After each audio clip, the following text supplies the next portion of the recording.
All right, welcome everyone. We're Semblance of Sanity. I'm Caleb. I'm Jacob. And we're here for JoJo's Bizarre Adventure, Part 5, Episode 4. All right. The lighter has been relit, and the old man has died. Rip in peace. Yeah, oh my soul God. Out Yes. in peace. Absolutely. Yeah. We've got a stand arrow involved with the Right. stand that I believe is connected to, what was his name? Pol. The guy who was in prison. So maybe it's that either that's someone else's stand entirely, or he's got an extremely long-range stand, so he has no worries about being in prison because it's just him being safe and he can just go and operate with his stand or whatever. And it does explain how this criminal organization has so many stand users, or will, I'm sure, have so many stand users. For sure. Yeah, because they have a stand arrow. There you go. Yep. But how will Giorno get out of this one? Yeah, it's going to be a stand battle. Yep. Classic stuff. He failed his test, but he also relit it. So I'm curious how this is going to work. Yeah, it'll be kind of interesting because there could be a double thing where you're like, there's a part of this that's like, oh, you can't actually succeed, or it's about like, you know, how the conversation goes, where it's like, no, this is just a red herring. It's more about the interview and whether or not Popol just likes you or not. Right, or maybe the fact that he already has a stand will actually influence the fact that, okay, even though the letter went out, you know, if you're able to do well here, then you're still in. Yeah. So, y'all, without further ado, let's get into this.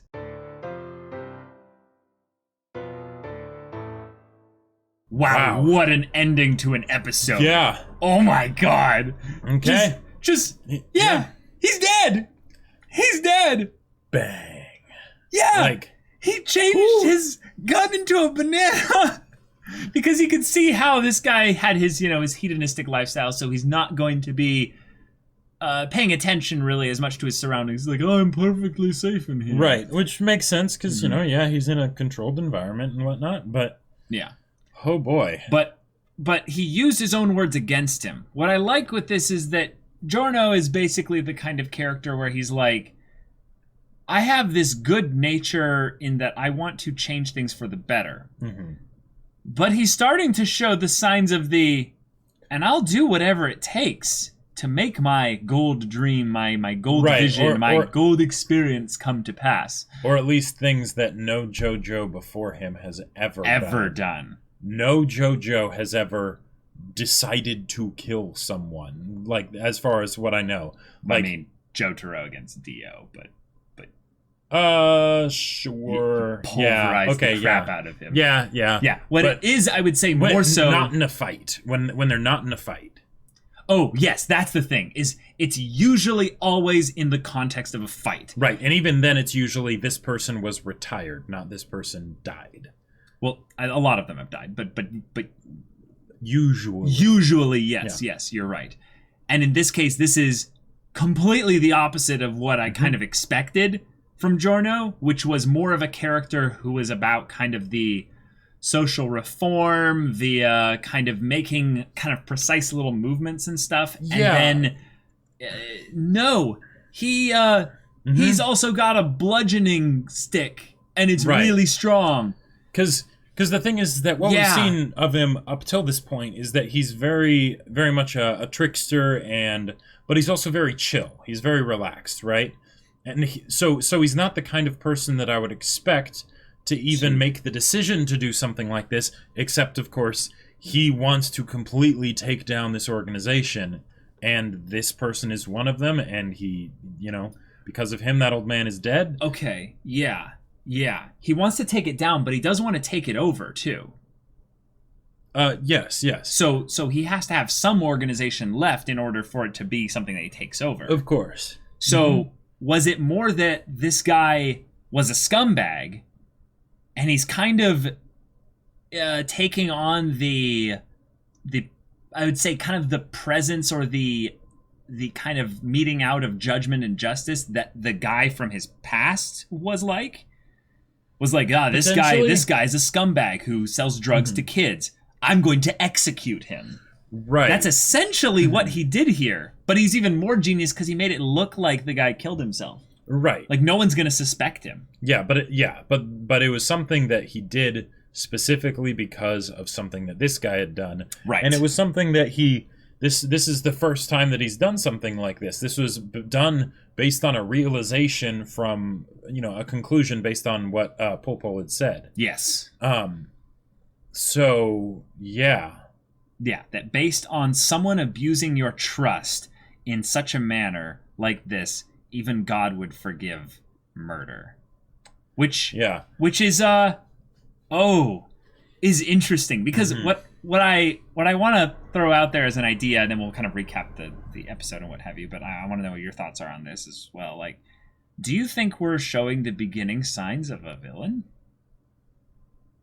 Like a villain who has a dream and starts off as the hero, does whatever it takes to fulfill said dream, even gathers, a whole bunch of people.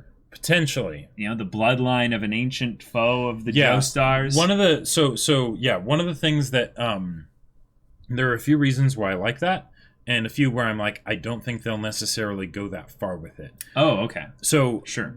And it's really based on just how Araki wants to do this. Mm-hmm. On the one hand, if he becomes the villain, right? Mm-hmm. That's a great arc. It's a great way to introduce a villain, and they've subtly suggested that there is a potential for the mob boss basically being the long-term big bad.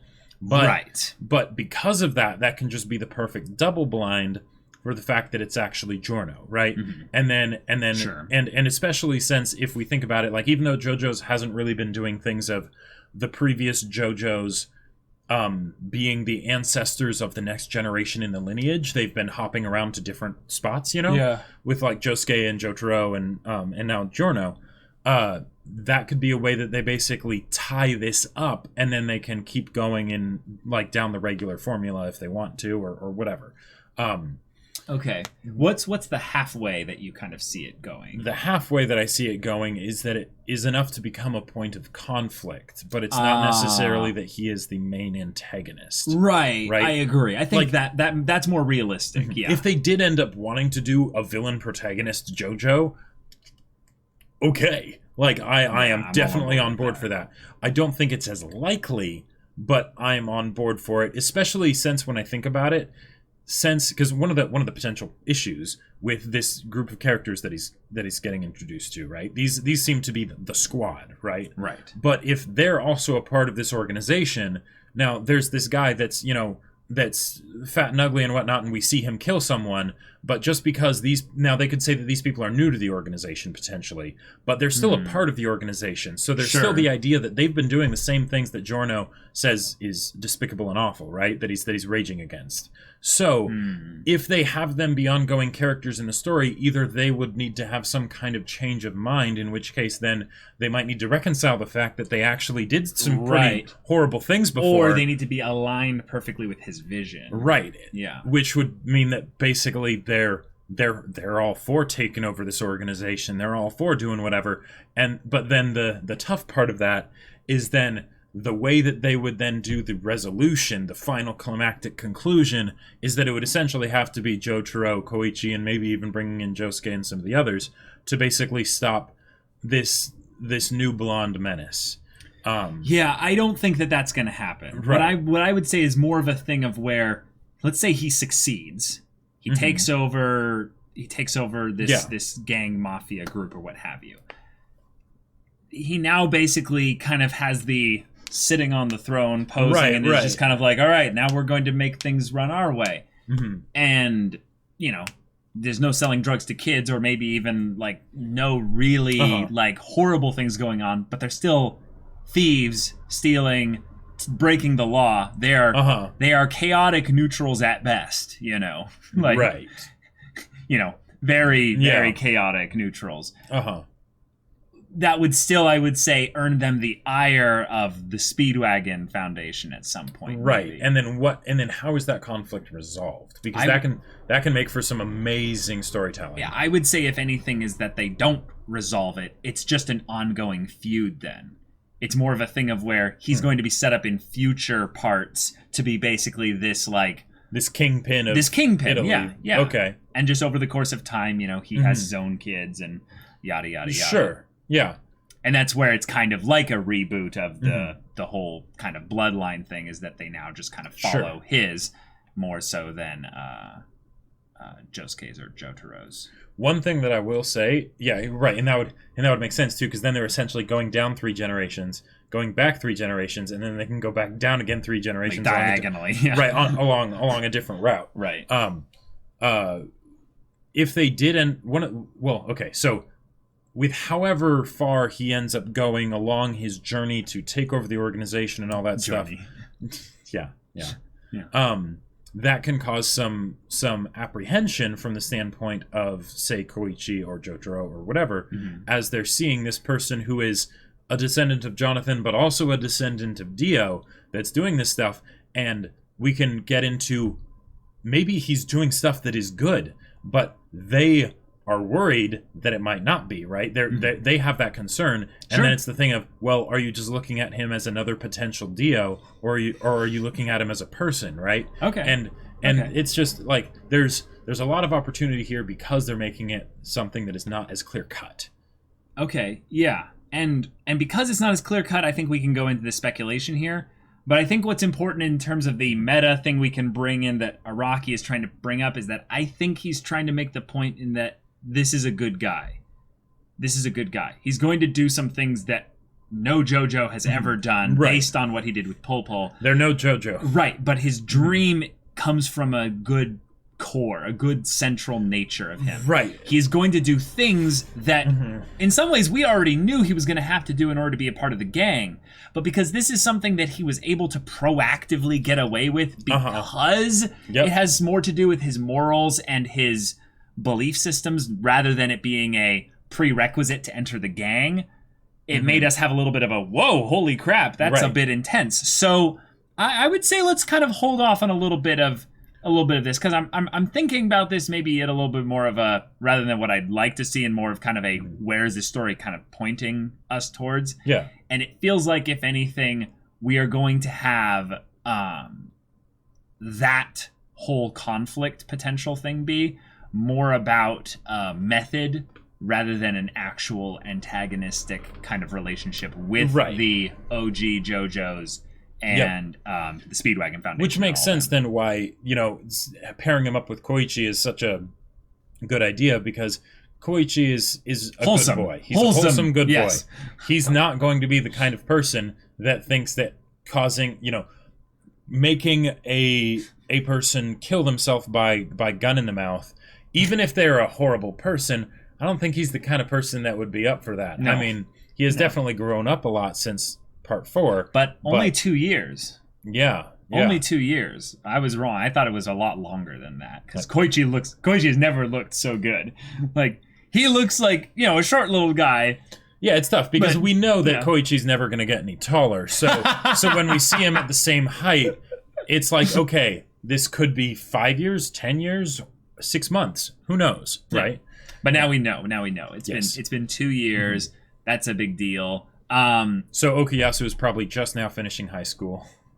Well, no, they were all in their last years. No, yeah, I know. Oh, because wow, Josuke's finished. Josuke's finished, but okay, okay. So we've got a really cool stand showcased here. We went a little bit more into the world building of how remote-controlled long-range stands work. Yep.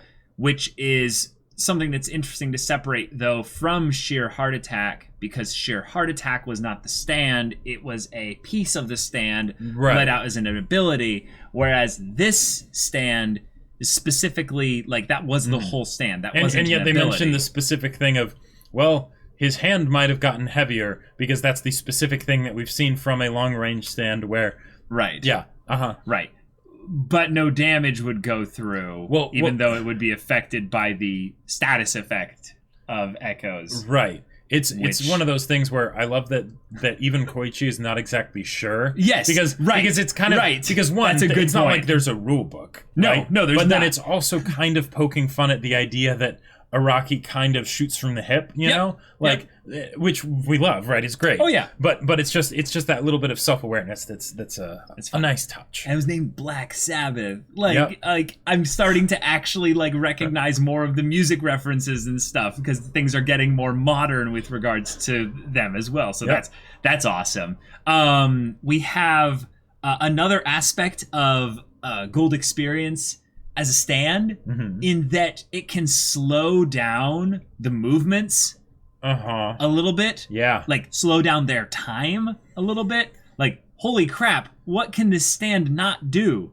It's starting to get a little bit of a plot solver kind of stand, which I am okay with because that's what stands have always been. But it's more just how creative can they be with it, which he has maintained with his usage of transforming things into living objects, and then manipulating the life force of them. It's something that they have basically established firmly at the beginning. The idea of, bringing life to where there isn't, in a way, right?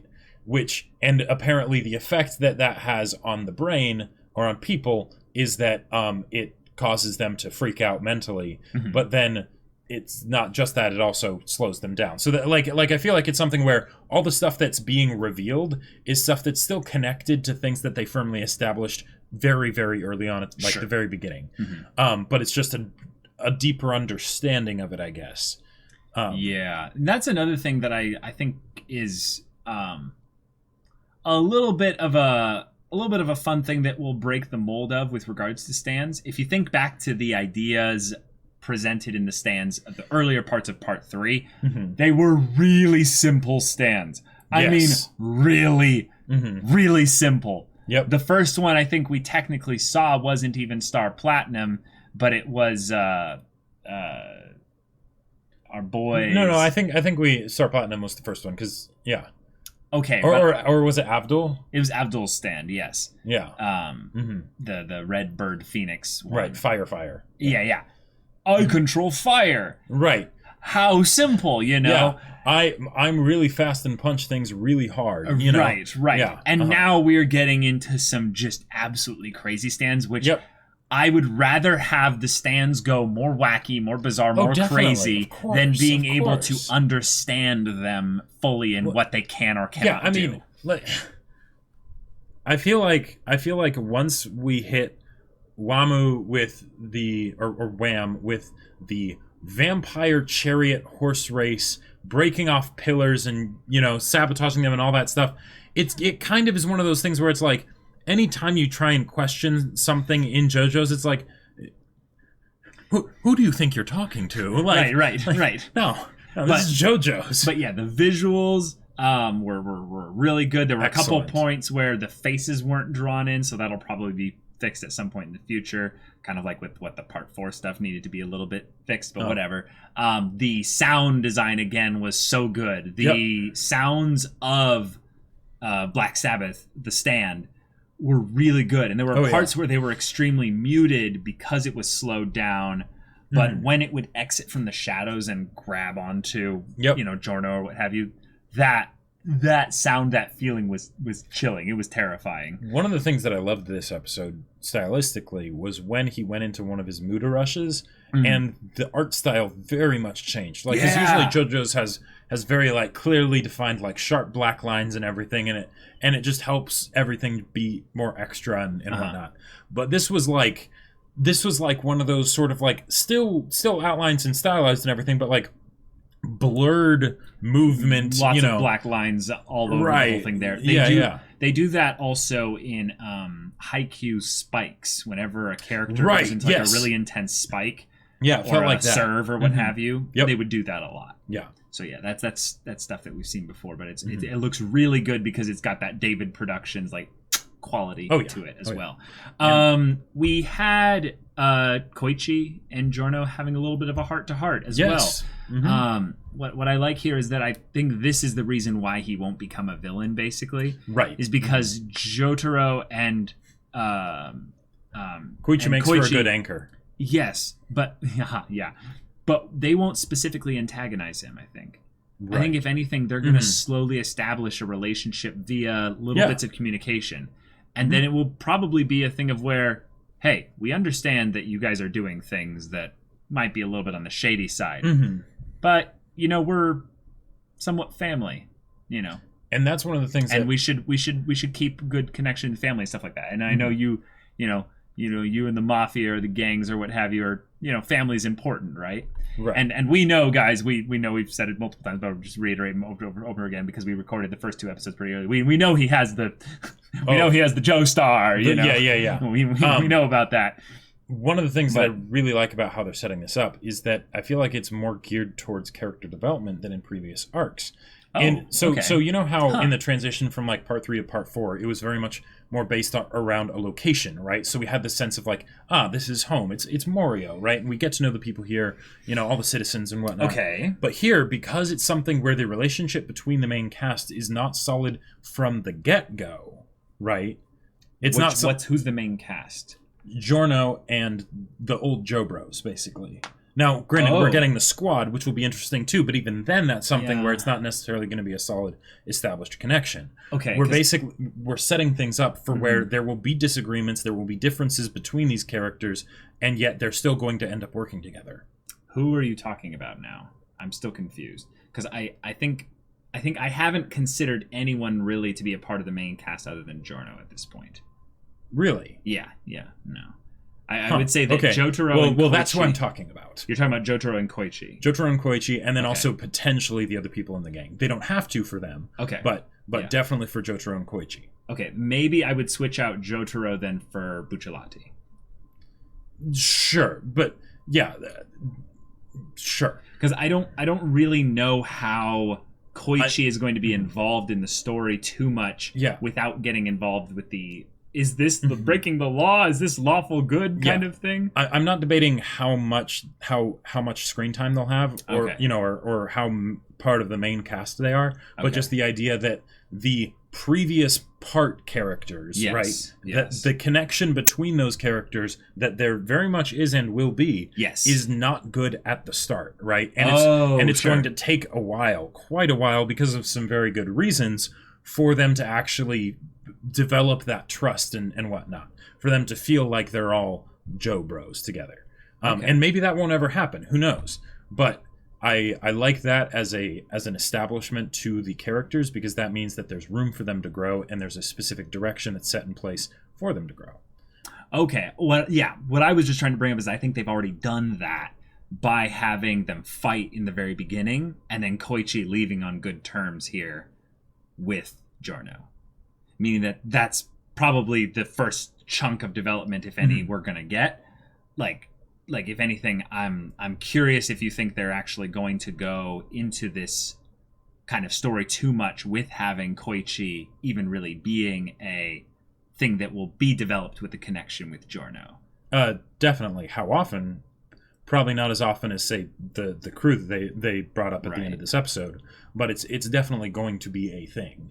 Right. Okay. It's not that Koichi is just like, okay, cool, you're doing that thing. All right, yeah, I'm leaving Jotaro. Let's go back to Japan. Gotcha. Yeah, Koichi is still staying. Jotaro isn't pressing the issue though, with regards to well, tell me what you know, and also Koichi isn't taking an expedient kind of method in order to relay said information about how Giorno is, a good guy, basically. Okay. Like that we misjudged him. So I'm curious as to whether or not it'll actually happen much at all. Because it seems like Koichi's motivation was, I need to tell Jotaro that, hey, maybe we misjudged this guy. Maybe we misjudged this guy. Okay, you're going to tell me why? No. Yes, I'll tell you in person. Right, but he says, I'll tell you in person, but what he's basically saying is not right now. I'm going to tell you not right now. And then he's like, okay, that's your call. Absolutely. And then Koichi decides to go sightseeing, which means he's not making a beeline to Jotaro to tell him that information because he doesn't see it as important in terms of timing. Which means that it's something that's going to happen over the course of this part, right? Okay, possibly. I don't necessarily see him having any rush to do it if his next thing is, I'm going to go sightseeing right now. Yeah. But it'll happen eventually. Yeah, probably. Yeah. Bucciolati crew. We've seen a bunch of them in the OP and ED. Yep.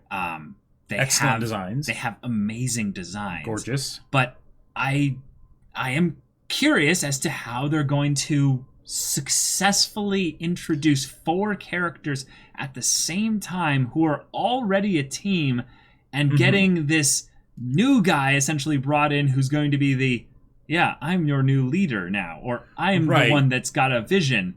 Is it going to be a thing where they're going to be like, who's this guy? Who's this little kid, you know? Well, because I mean, there's plenty of ways that it can be done.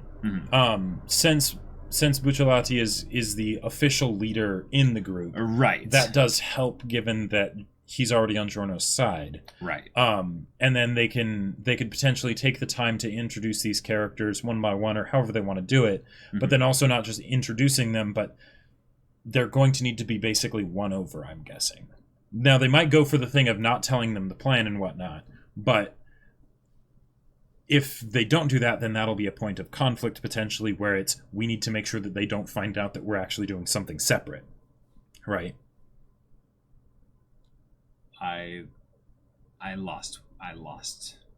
So either they're going to be working with Giorno and Bucciolati or not, right? Now, there's working with them as far as the criminal organization is concerned, but for their real motives, right? They're either going to be aware of that and be on board with that, and Giorno is going to trust them with that information, or not. And given that that's a point of conflict, that he doesn't necessarily know whether he should trust these people, and if he does trust these people, is that trust, founded? What will they do when he does trust them? That's a way that they can get at basically who each of these characters are as individuals, because there are specific motivational reasons why Giorno would want to explore that. Right, I gotcha. Yeah. I thought for a second you were saying that they weren't going to end up like working together. Oh, no. Right, yeah, because they're going to be working together, but are they going to be working together? Right. Yeah, I was like, whoa, hold on, how do we get to that? But I understand now. Okay, so then we've got our group. We're going to be meeting them next episode. And they look really cool. Yes. This episode did a lot to make Giorno way more badass. It did. It really did. Than most other Joe Bros main characters, Joe stars that we've seen thus far. Like, obviously Jotaro is the most badass Joe star of them all, like hands down. Of course. He is Clint Eastwood. He is basically just walking around with his yada yada does it. Indeed. But Joseph is now like actually, in my opinion, supplanted like far and away with just the fact that Giorno is willing to do this. Like, the fact that he was not only willing to do this, the fact that he decided to do this based on the words of the person that's, like, the fact that he killed Popo based on the words that he did, meaning that, like, he's like, okay, that's the life you live by? Wonderful. That makes it play that game too. Very easy for me to do this, which means, y'all, a lot of what makes Giorno as a character and what he believes is not firmly established yet. Right. It's things that he's going to absorb things along the way. And in some ways, I think that makes him a little bit unpredictable in a way that is... this was unpredictable. Right. But it's unpredictable in a dangerous kind of way. And it was literally contradicting the Koichi doesn't think Giorno is as dangerous as possible kind of thing as we thought. Right. After he literally just killed someone. Which, of course, Koichi knows nothing about. So, So I... Yep. Yeah. It's got me excited. It's basically them saying, or Araki saying, oh, you have no idea how far Giorno's going to go. I'm taking this part for a new spin. Yeah. Like, who knows what that'll mean exactly. Like... Oh my gosh! Like in terms of the level of violence he's willing to do here, like I misjudged. Oh, me too. Giorno. Koichi, me too. Koichi, you guys were bang on right in a lot of ways. You're off in some other areas in that he does have a good center. But no, I was the one that was wrong here. And I love that the nature person kills people, because nature can be scary. right? And gotcha. You know, your whole beef with druids all being just tree huggers and stuff. Right, exactly. So I love it, and I have no idea what this will mean for the story as a whole, because it can mean so many different things. Mm-hmm. So yeah. Y'all, thank you so much for watching this episode's reaction and discussion. If you want to see the next episode's reaction and discussion right now, though, go check out the link in the description below for our Patreon. You can get early access there. You can watch full-length reactions there. And all this comes with Discord access, so you can chat with us about these stories, about anime in general. You can get involved with the community there. There's a lot of fun stuff going on. Like you talked with Jacob about the book that he wrote. That's right. I wrote a sci-fi novel. It's pretty awesome, called Battle Lines. It's available on Amazon in both hardcover and ebook. Links in the description. Go check it out. Yeah, so if any of that interests you, we'll see you there. But until then, we're Semblance of Sanity. I'm Caleb. I'm Jacob. And we'll see you all next time.